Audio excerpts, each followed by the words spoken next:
you can plant Malbec in any place in the world and make Malbec. So I like to say that the grape is the vehicle to express the place. And I believe that Malbec is the best vehicle to express our places.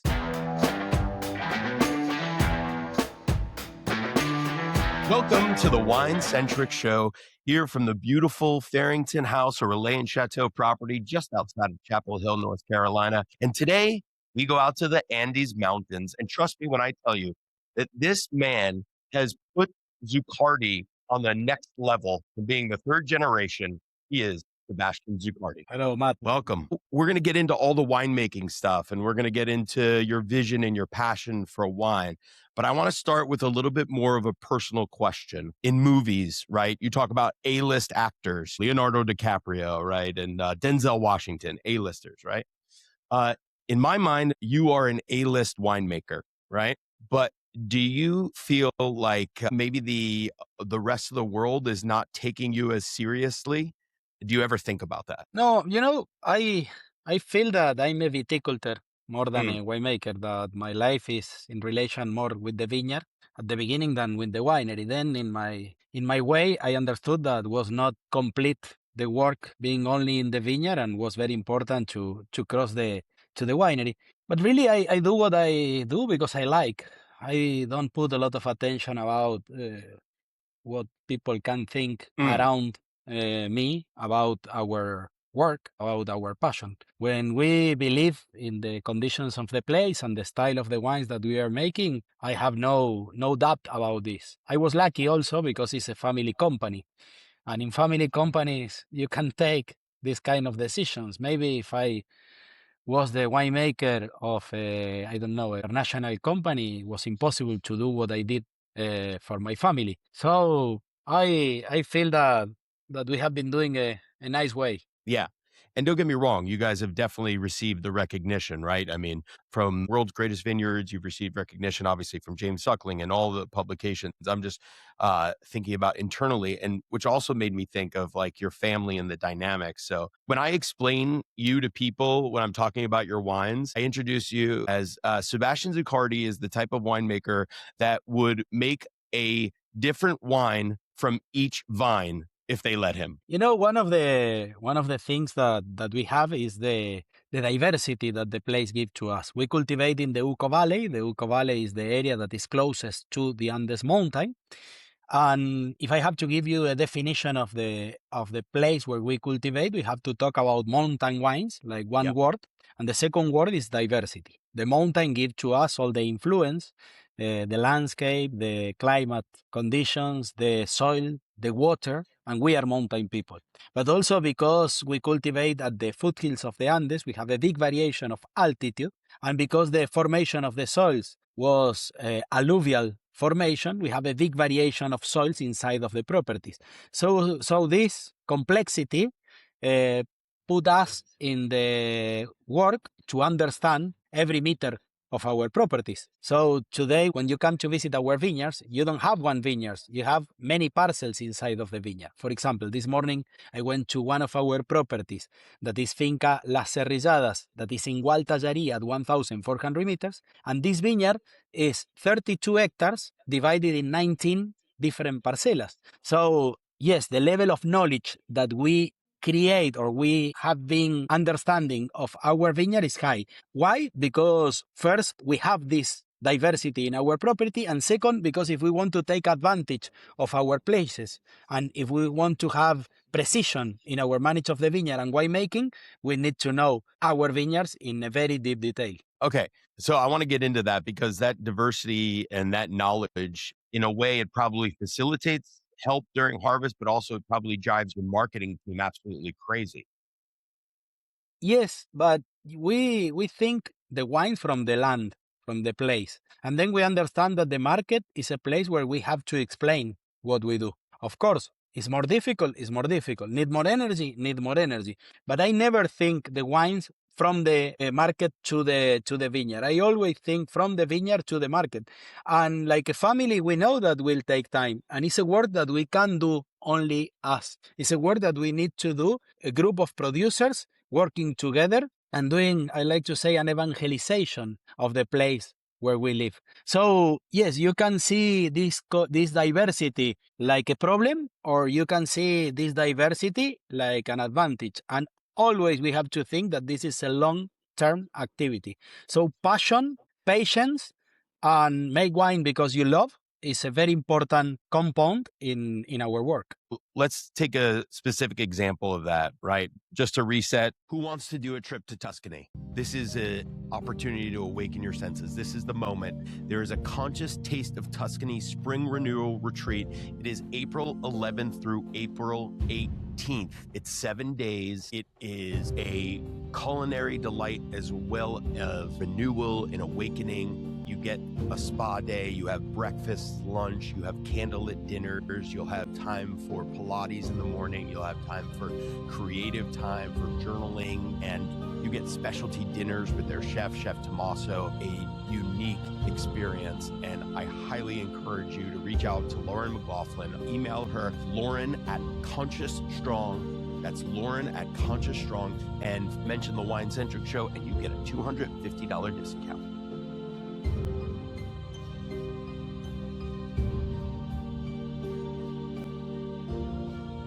Just to reset, obviously, we're in Mendoza, we're in the Uco Valley, and then in Paraje Altamira, you started a new winery there back in 2016.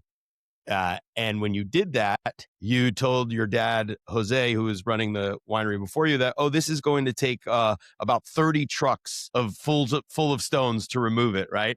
And then the history. Go ahead. The history is because we arrived to a property that was a place that was not planted before. One of the factors that make that this place were not planted before was the quantity of stones. But I had a lot of confidence about the potential of the place. So I walked this property many times, and I told to my family, this place is fantastic, but we have to take out 300 trucks with the stones. 300 trucks, yeah. Yes, but we bought the property and we took out more than 1,000. So the name of the property is Piedra Infinita. That means infinite stones, because the quantity of stones that we have in this property is infinite. One thing, maybe if I did the right calculation, we had never planted this property because maybe my family could say, no, it's too much work. So I did a mistake, but this mistake gave us the possibility to plant a unique place. This place that is Piedra Infinita, Finca Piedra Infinita, is one of the most important fincas in South America and has a very high level of recognition because the level of quality is very interesting. All this work taking out stones open our eyes about the variation of soils that we have in one property. And we started the work that was the division of our property by soils. And this makes us that the property that is 38 hectares planted, we divided in 46 parcelas. When we divided all the property, the winery that we had were not prepared for this because we didn't have any more 10,000 kilos of grape. Now we have 1,000, 2,000, 5,000, 3,000. So we decided to build a winery with our legs from the vineyard, a winery that is prepared to receive all this diversity. And in 2013, we started with the building of this winery that we did our first harvest in 2014, but was finished and open because we have also a restaurant in 2016. But I like to say that the winery is an extension from the property. Okay. So much to unpack there. And I think for people listening, like that gives them a really good insight into who you are. It's like the land dictates the wine. And as I always say, whenever I'm teaching about wine or talking about wine, the wines that I like to drink, that I gravitate to, and a lot of other wine professionals do, are vignerons, winemakers that care more about the farming than the actual winemaking. Because if you take care of the farming and pay attention in the farm, you have very little to do in the winery, right? One thing is very important, the work in the winery. It's extremely important. It's not that it's the same, but I think it's a... Yeah, but I mean, ultimately, wouldn't you want to have to do nothing? If you're like, I did everything, now we just crush the grapes and let the juice go. Yes, but this is one brick on top of the other. The first brick is the place where you cultivate. Because if you have the conditions, and we are talking about top wines, that are coming from the place, nothing that you can do in the vineyard or in the winery will supply this gap. So terroir is the most important thing. But terroir is not enough. Then you need to put on top the manage of the vineyard and the knowledge that you have in your vineyard. But again, it's not enough. Then the wines that you make, how you work in the winery. And one point that is very important in the winery is what you want to do, because wine is subjective. Who say that this wine is better than the other?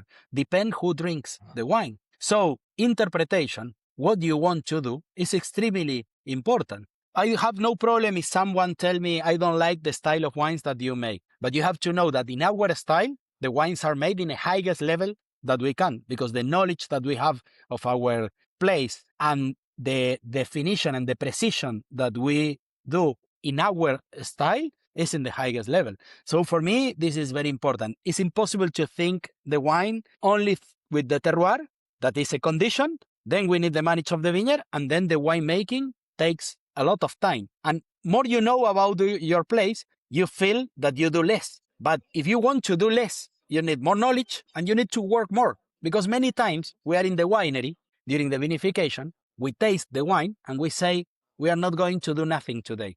But it's a decision. It's not that you say, we are not going to do nothing during the vinification. Every day in the morning and in the afternoon, we taste the wines and we decide what we are going to do.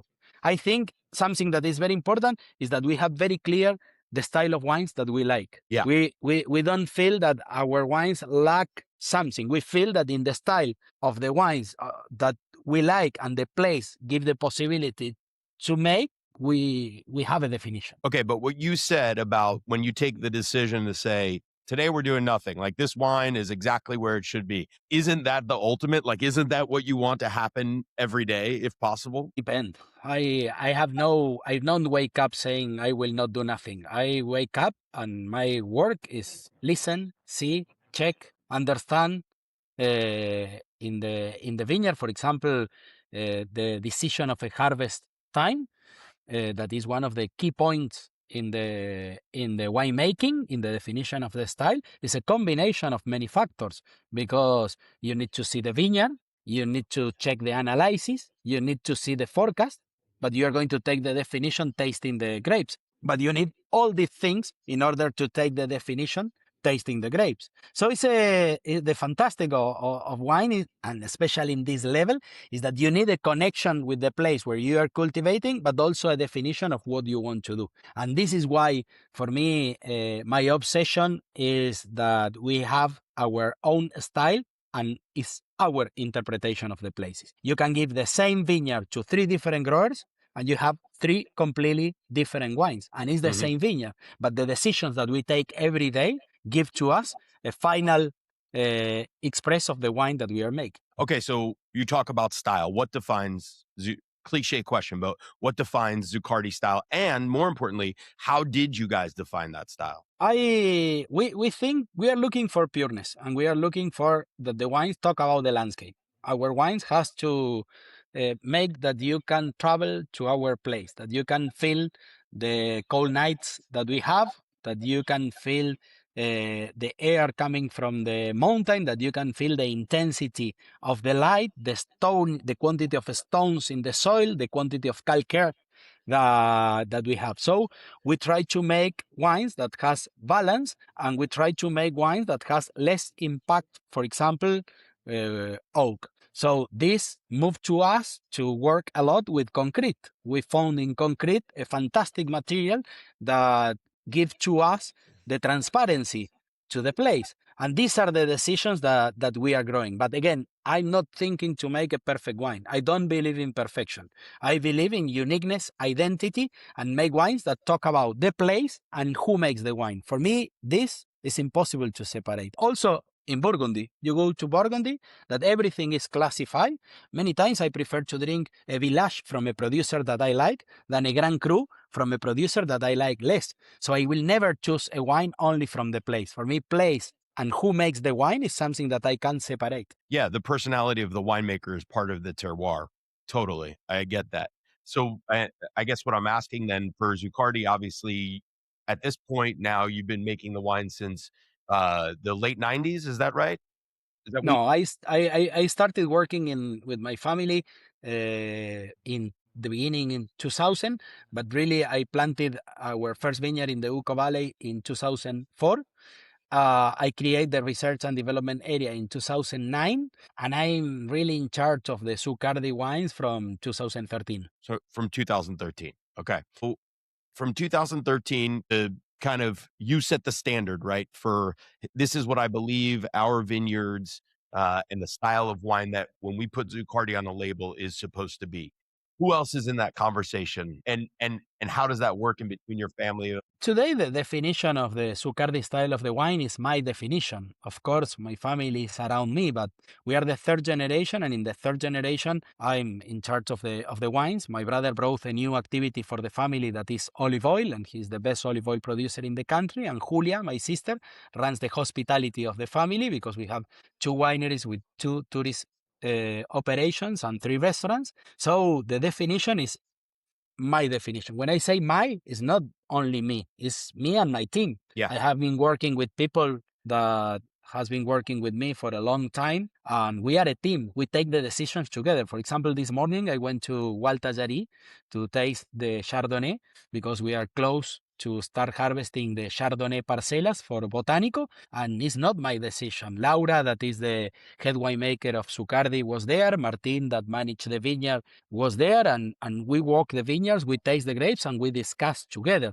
Okay, I'm the face of the family, but of course that the decision is more a team decision. But really, I had a lot of freedom. My family gave me nobody's asking me a lot about this kind of decisions, and I could change everything. And the possibility of that was that we are a family company, and that my father really asked me, because the change was big. Imagine that we left the oak and we did many big changes. And at that time, it was difficult to explain to the market. And my father asked me, you think that is the right way? And I said, okay, yes, I have confidence about this. Let's go there. Okay. That's exactly what I was driving at. And so when you make a decision, and now Zuccardi, you're talking about the diversity of the land. So you have Piedra Infinito, you have the Zuccardi Serie A line, the Zuccardi Serie Q line, you have Polígonos, which really dive down deep into the soils and the diversity of the land. What I'm asking, and then we'll move on from the family dynamics is there ever been a project where you're like, oh, I want to do this? Or like when you were planting Piedra Infinita, where the rest of the family said, no, this is too much. We can't do it. No, in general, maybe I'm very good convince them, but no. In general, we like to do things. Yeah. We are the third generation, and all of us feel like founders of the company. And this feeling is very clear in the family, and we like to take risk, but not risk because we like to do the things different. We have 4 objectives in our family. First, quality. Everything that we do, and I'm not talking only about the wines, I'm talking in the way that we do the things. Quality is the most important thing. Second is innovation. We like to do the things in our own way, always. Third is sustainability. We manage vineyards, and if we want to continue through generations, we need to keep the place in the same level or better. And the fourth is that we need to develop the area where we are living, because it's the only way to continue what we are doing. People need to have opportunities in the areas where we are cultivating. Every decision that we take has to go in this direction. If there is any of this point that our decision is against, is not a decision that we have to take. But one thing that is important, we are a family company, and family companies, we have a big advantage of this, because we can take decisions that, if you evaluate in short period of time, are very bad decisions. If you evaluate only through the economic analysis, it's a bad decision. But when you put on the table longer things in the decision, we can take decisions that in short term not other companies can take, and we can do. But this is also the dream of the family. We make wine because olive oil, and we have tourism because it's our passion. We are people that we live here. We are involved in what we do. We are in the vineyards. We are taking decisions, we and our team. And this is for us very, very important.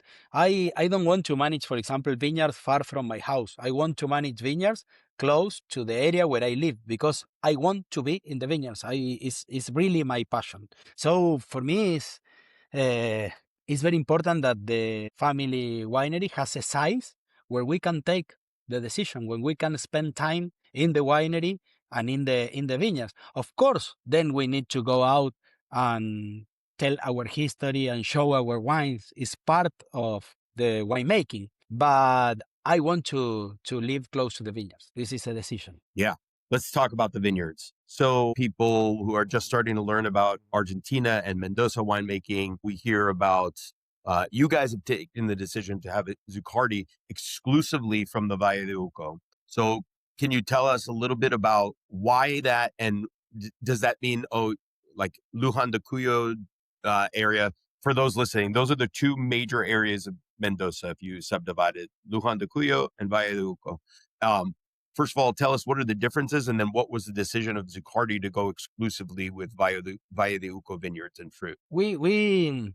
We choose the Valle de Uco because we think that it's a place that has very unique conditions.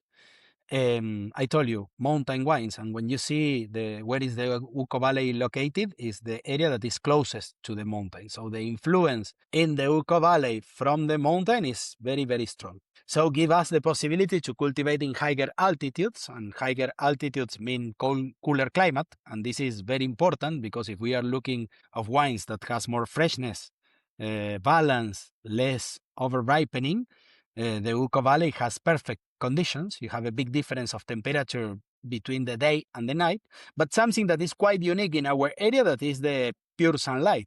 We live in a place that we have more than 300 days with blue sky.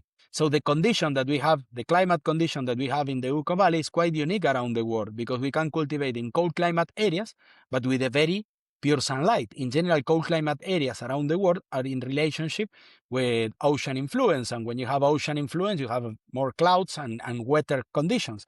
So the condition of the Uco Valley is quite unique in terms of climate conditions. The second, and for me very, very important, is the formation of the soils. All the soils where we are cultivating are alluvial soils. Means that millions of years ago, we had big glaciers in the mountain. Then the earth heated, all these glaciers melt, and the material came from the Andes mountain to the area where we are cultivating. Closer you are to the mountain, more energy had the water. Closer you are to the mountain, more stones you have in the soil. And because the Andes mountain has a very complex formation, the kind of material that we can find are unique. For example, in some areas in the Uco Valley, especially in the areas that we choose to cultivate, like Altamira, San Pablo, and Gualtajari, you can find a combination in the soils that is granite and calcare. And this is impossible to find in another place in the world because we have volcanic part of the Andes that was the origin, but part of the Andes was under the ocean millions of years ago. And then when glaciers melt, mix all and push to our area. So if you compare the Uco Valley with Luján de Cuyo, and I'm not saying that is better, but for our style of wines, we choose is a cooler area in terms that you can cultivate in higher altitude with more stony soils. And if we talk comparing the Uco Valley with other areas around the world, this cold climate with a very pure sunlight and this combination of granite and calcare are things that make the Uco Valley unique. But then when you go to the Uco Valley, you have a big diversity.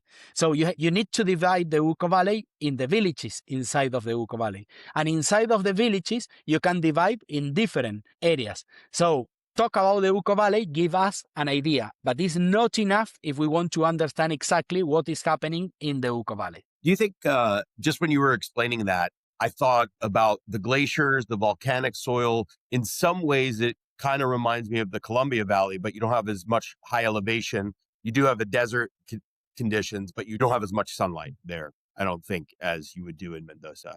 Have you ever thought that Columbia Valley, Washington State makes some similarities? To be honest, I've never been in Columbia Valley, Washington State? but many people told me that the conditions are similar because the mountains formation.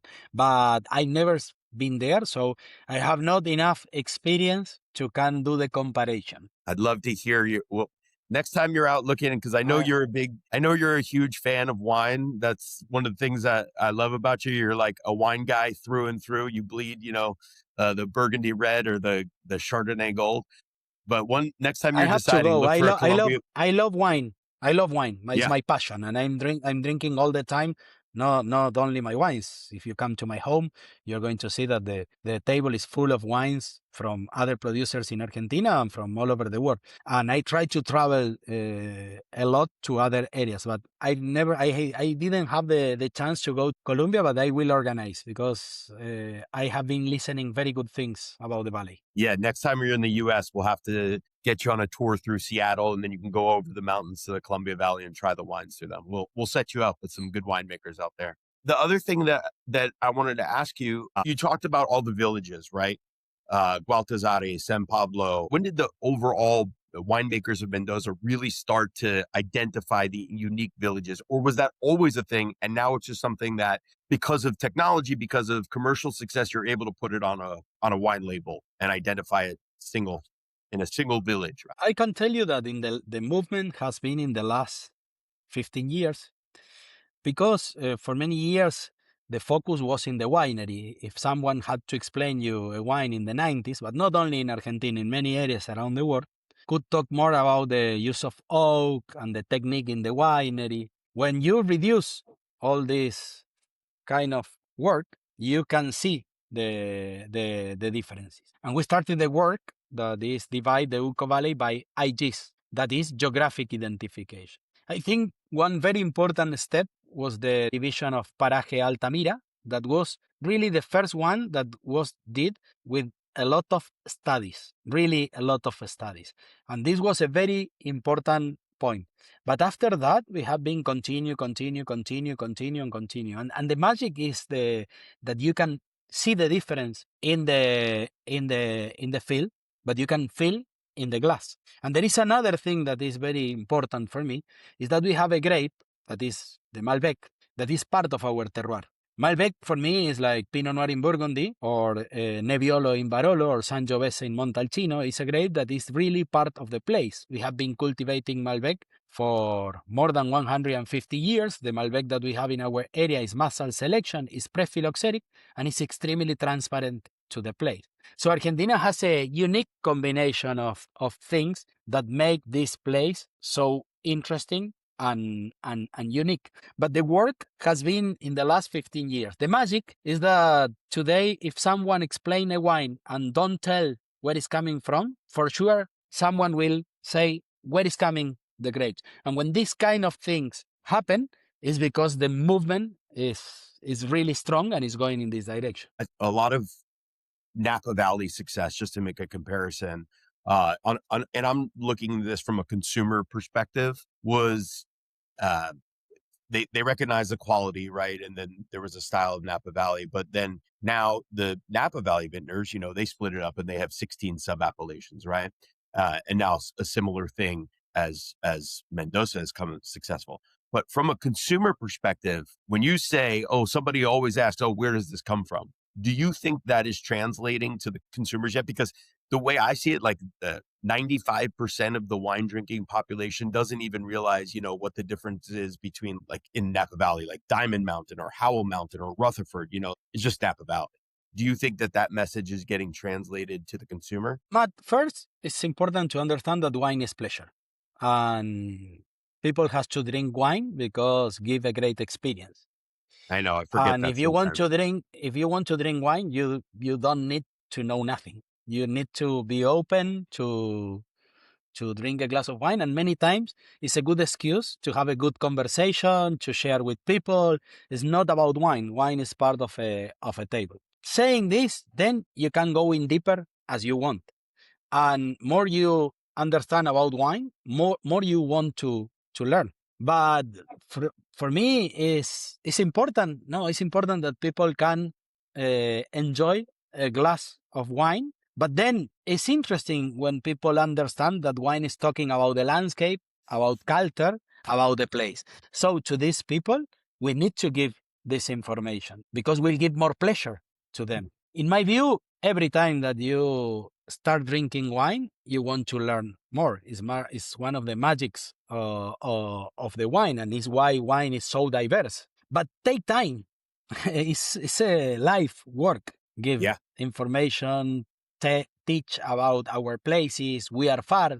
Many people think Argentina only Malbec. Okay, but behind Malbec, you have many things talking about the place, all this kind of thing. But I told you, we have to do an evangelization work. But again, depend the level of the wine. In Yeah. some levels, it's not necessary. But in the level of the wines that we are talking, my feeling is that we are improving and Argentina is winning reputation. But I'm sure that this work will be more than one generation.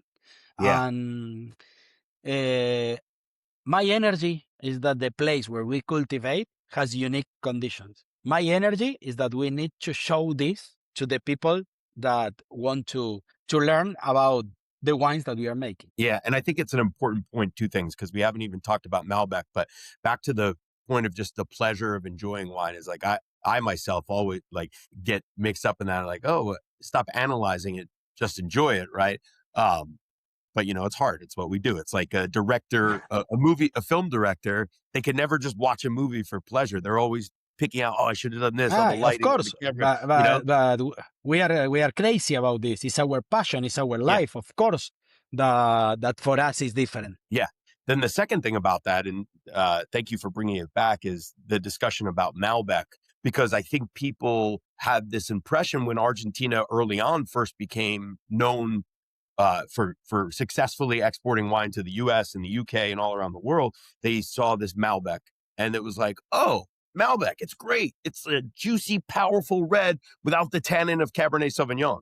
Now the conversation is changing. What you're doing, you said Malbec is to Mendoza, what, Pinot Noir is to Burgundy.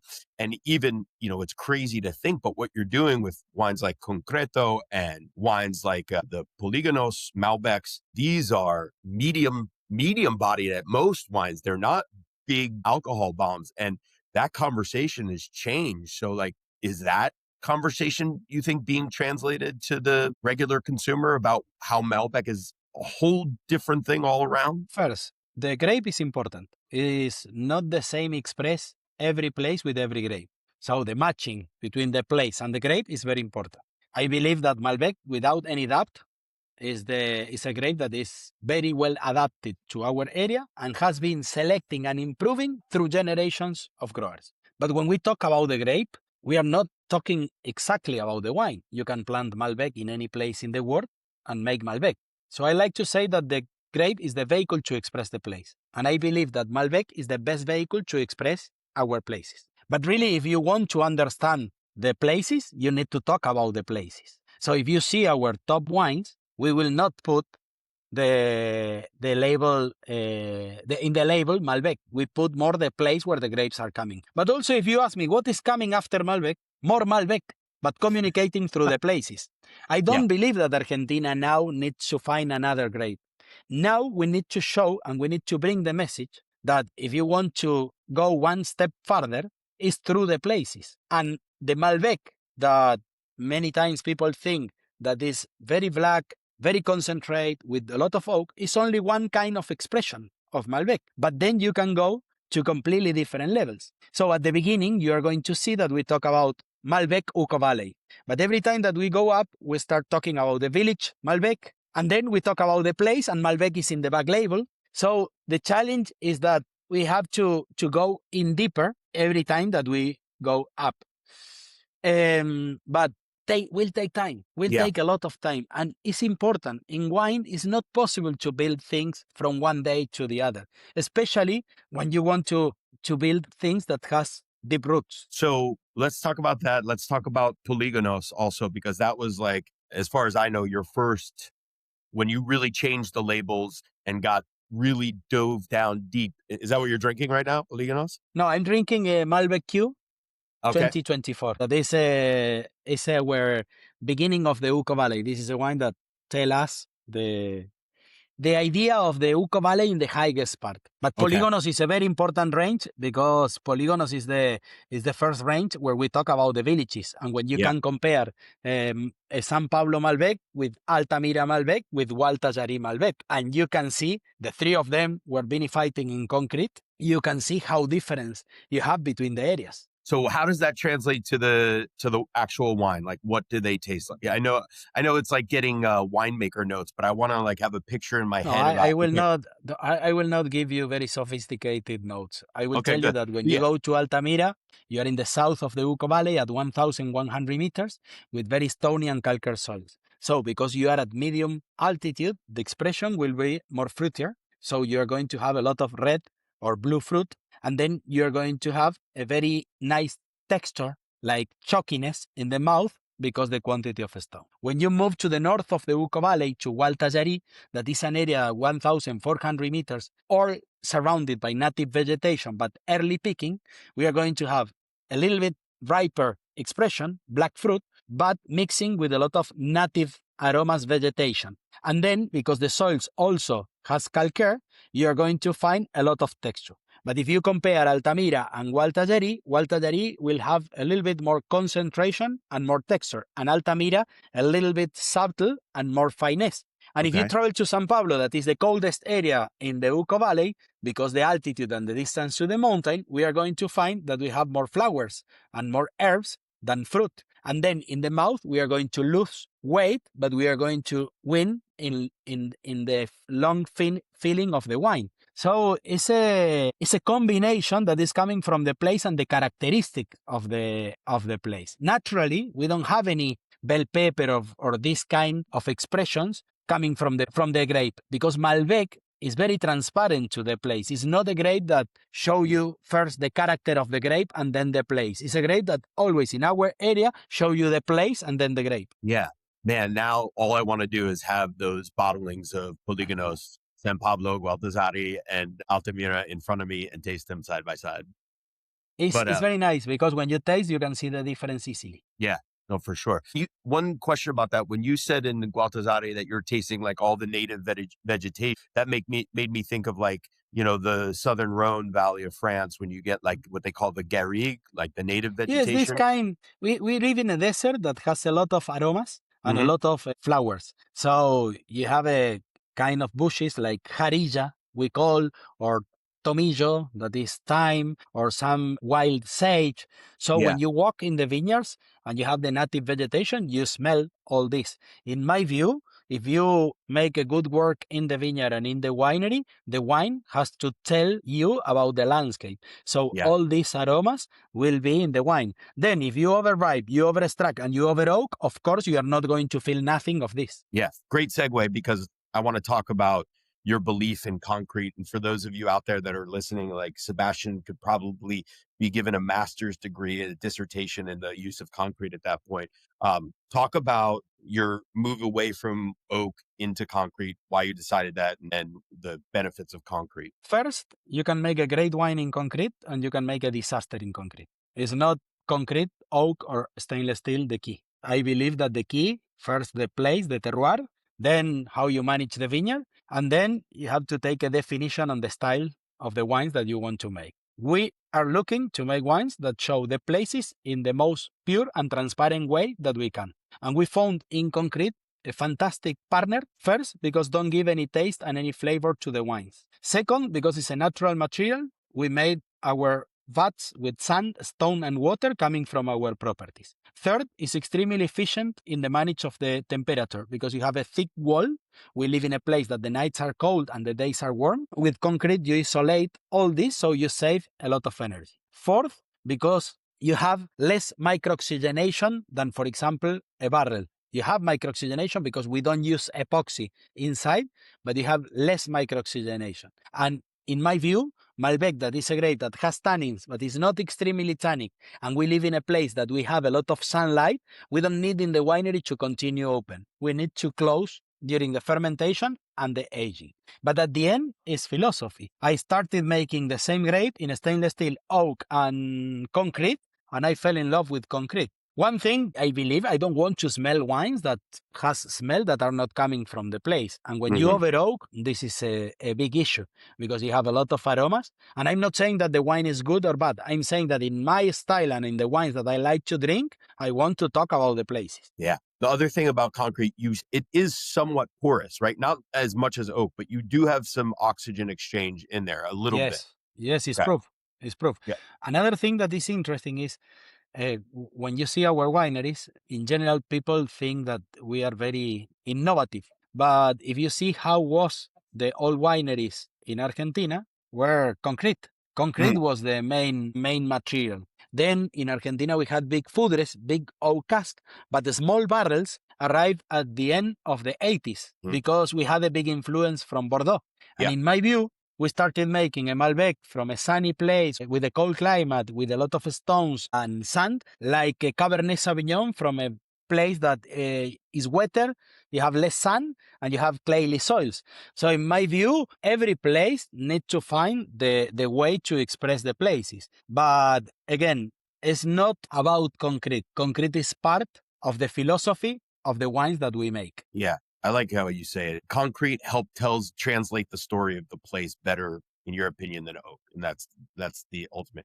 The last thing about concrete I want to say is you were talking about Argentina having, that was what you had is concrete, I guess, because you could also make it from the land. So it was easy to make it. But the other thing is they used to make concrete squares, right? Or rectangles. And when I heard you in a seminar a couple of years back when you came here, you were saying about how you didn't like how the wine would hit the corners of the concrete rectangle. And so working the traditional shape in Argentina was square ones. And when we work it in the square ones, our feeling was that the homogeneity of when you do a pump over or a pillage was not perfect. So we started making round vats like this. And then we discovered the eggs, that the movement of the eggs came from France. And we fell in love with the idea of everything round because we feel that everything has more homogeneous. Some people say that there is a natural movement, but this is exactly not proof. But when I see how our wines age in square vats and in round vats, I prefer all the time round ones. There's something about the centrifugal force of the earth, right? That as it's spinning, and that somehow when they're in the egg, they're spinning, so they're adding texture. I can prove to you, but I feel that the wines age better with this kind of shapes. So you know that make wine is also philosophy. It's not enough with technique. We need both things in combination. So your feeling is also important when you make wine. I feel that in our style of wines, the round shapes help to us during the aging. Yeah. And I will say I'm 100% in agreement with you, because when I drink the same wine when I've gone, to vineyards or wineries and tasted the same wine out of concrete versus out of barrel or stainless steel, or even not the egg wins every time. So I agree with you. I want to get away from Malbec for one moment because, I am a lover of Chardonnay. And I tell this to people all the time. I've said it on the Wine Centric show many times, but Chardonnay coming from Argentina, coming from Mendoza is right now for me the most exciting place. And I'm going to say the best place in the world for Chardonnay right now. Argentina forgot about whites and we focus too much in reds because we thought that far from the ocean, the conditions were less interesting for whites. Today, one of the revolutions that are happening in Argentina is the white revolution. We recuperate our confidence about the places, and the level of the whites that we are doing is growing. For me, there are 3 grapes that are very, very interesting. And I'm not saying that are the only ones, but for me are 3 that are essential. One is Torrontés, because it's our native white grape. Yeah. But when we go to the Uco Valley, I focus in 2 other grapes, Chardonnay and Semillon. And depend where we are cultivating in the Uco Valley is which one I prefer. When we go to the highest part of the Uco Valley, where cold climate is extreme, and you have more stone and calcare in the soils, I find that Chardonnay is the best vehicle to express our places. So in San Pablo and Gualtallarí, that are areas where we have vineyards, without any doubt, is Chardonnay the best vehicle to express a place. When we go to Altamira, that we go a little bit down in altitude, I feel that Chardonnay lose tension, and I prefer Semillon. I feel that Semillon love a little bit more of temperature. So depend the area is the matching with the grape. But going specific to Chardonnay, I think we have great conditions. I think we can make a great terroir expression with Chardonnay, because Chardonnay loves cold climate and loves calcaire. But then we had to do many adjustments, because when I started making whites in San Pablo, if you wanted to make a great Chardonnay from Argentina, was something very oaky with full malolactic and with a lot of batonnage. And if you see today the whites that we make from San Pablo or Gualtallarí, like Fossil or Botánico, we ferment and age 100% in concrete.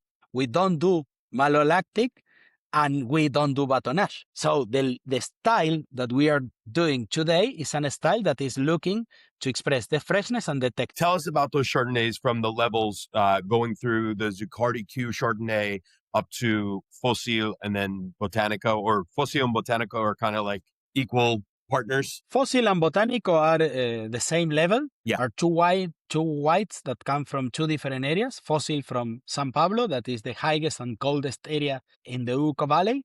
And Botánico comes from Gualtallarí, that is 8 kilometers in direct line from San Pablo, but we harvest 20-25 days before than San Pablo. So it's a completely different expression. I love good Chardonnay. I feel that it's a grape that is very transparent to the place. And I feel that the highest part of the Uco Valley and places like the ones that we are talking has fantastic conditions. But a very important work was understand how is our expression. I'm not looking to make a wine that can be similar to a famous Chardonnay around the world. I'm looking to make wines that talk about our place. It's why I don't put Chardonnay in the front label. Chardonnay is my decision to express the place, but the most important thing is the place. So how does that work for Zuccardi Q? Because that does say Chardonnay on the label, right? Okay, because we built a pyramid. At the beginning, we start talking about the Uco Valley, and the grape is important, but every time that we start going up, this place is going to be, the grape is going to be smaller, and then moving to the back label, and the place is going to be bigger. But Q Chardonnay is a great expression of the potential of Chardonnay in the Uco Valley, especially in the north of the Uco Valley, that is the highest part of the Uco Valley. Altitude in whites is extremely important because we need to find for the areas where the ripening is slower, where the levels of acidity are higher and the pH lower. And so the Zuccardi Q that you said is only coming from the north of the Uco Valley. From the north of the Uco Valley, especially Gualtallarí and El Peral. Okay. And just to give us an idea, like those Chardonnays, because you were saying about the harvest time, like what time of year do you pick them? I mean, I know you're in the southern hemisphere, so yeah. For example, Botánico, we are going to start next week, but Okay, because we have 15 parcels with Chardonnay divided by soil, we are going to be harvesting maybe for 15 days different parcels of Chardonnay from deeper soils, from very stony soils until very deeper soils, and also because you have exposures. And San Pablo, we are going to harvest at the beginning of March or 10th of March, depend.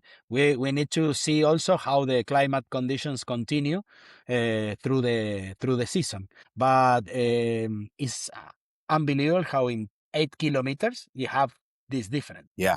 Well, and that's amazing. I mean, that's really early. Like in the northern hemisphere, that would be the equivalent of harvesting in July to translate to this. No, a little bit February, July, August, end of August. Well, if you're going to, yeah. Yes, but okay. So yeah, it's not, but you're going to harvest in like 15 days. Yeah. End of August. So I guess it's not that crazy, but it's still early. Yeah. Okay. Yes, but it's we don't see the dates. We check the forecast, we check the vineyards, we see the analysis, and we taste the grapes. This is because if you see dates, you have big variations. Some years, the variation can be more than 10 days of a harvest time. Sure.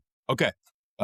Few more questions. I can't leave this without you explaining to me once again the idea for planting Piedra Infinita in all its different parcels and rows, and then how that translates to harvest, and then how it translates to actual making of the wine. Break it down in a very simple level for those of us who are naive to this process. Precision is very important.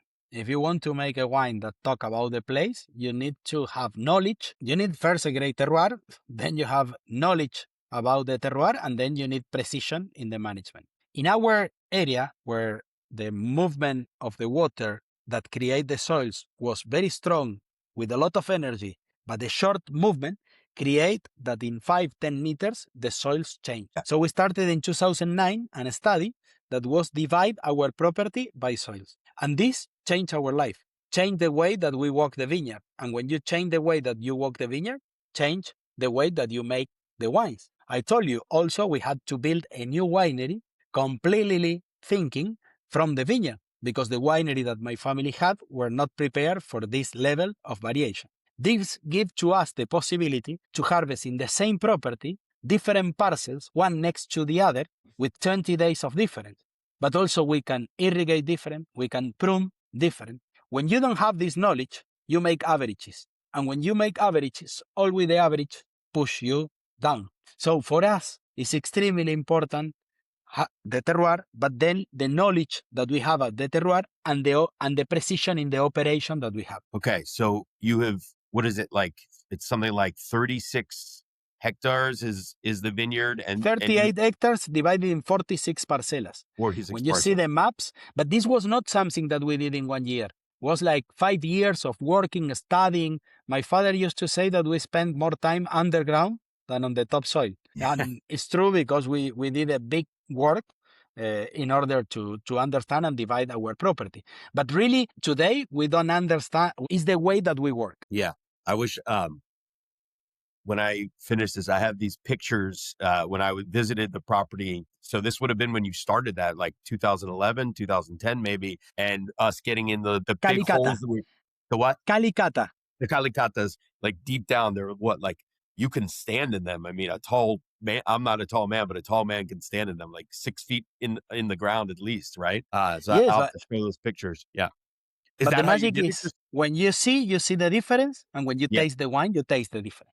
So how does that translate, that soil mapping to you then harvesting the grapes from there and then actually making the wine? Like, at what point does it get blended together, or does it not get blended together? No, it's all in connection, because with the map of soils, we do all the practices in the vineyard, then we take the harvest decision, and the vinification is different. It's not the same to do a vinification of a very deep soil and a short soil, and then the level of the wines that they can go is completely different. So in the same property, you can have a wine that goes to this level and a wine that goes to this level. So it's why the same property, you can have a Grand Cru and a Village, if you want to talk in this, one next to the other. Gotcha. Are you saying that you know that ahead of time? Like, you know that before you're harvesting or before vinification, that what's going to be kind of like the Burgundy, like this is going to be Grand Cru, this is going to be Village level? After many years dividing and working, we have an idea.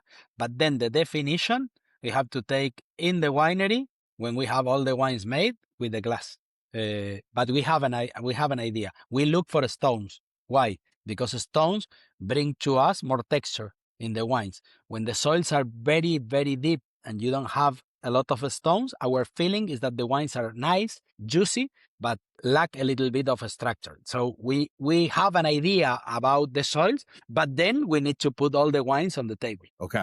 I'm going to have a few quick fire questions, and then we'll let you get back to your day, as you're got to go walk the vineyards, I'm sure.